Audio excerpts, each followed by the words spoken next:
power star Dharmendra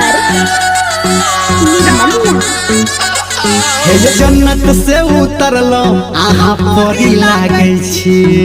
beautiful ए जाना हे जो हमारा दिल से पूछू फूल झड़ी लागे छी ओ छाती में घुस तेरे रे हे जन्नत से उतरलो आहा परी लागे छी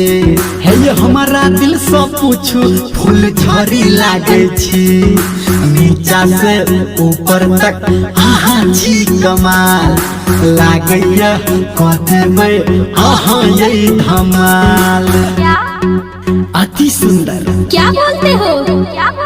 हे चांद वाला मुखरा लोग के नहीं चलू बाजार में क्यों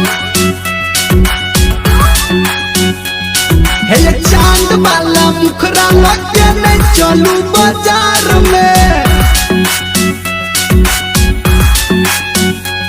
हे मेकअप वाला मुखरा लोग के नहीं चलू बाजार में क्या प्रॉब्लम है हे पागल प्रेमी भोजते आहा के कियो प्यार में माँ गायत्री रिकॉर्डिंग स्टूडियो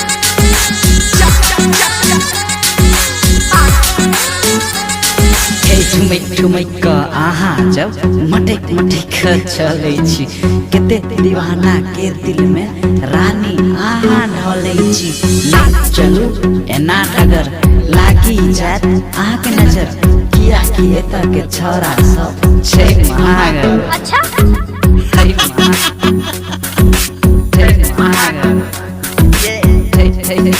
कुछ भी बोलते हो हे चांद वाला मुखरा लोग के नहीं चलू बाजार में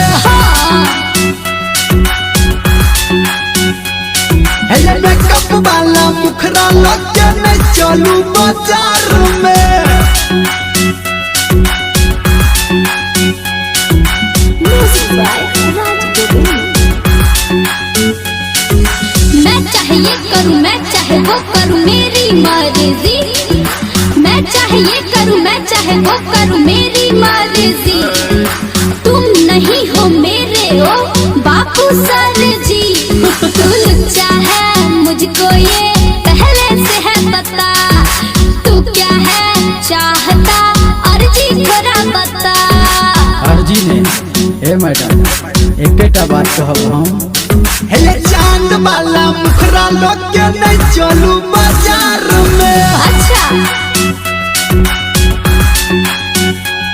हे मेकअप वाला मुखरा लोग के नहीं चलू बाजार में ओहो हे पागल प्रेमी भोजते आहा के कियो प्यार में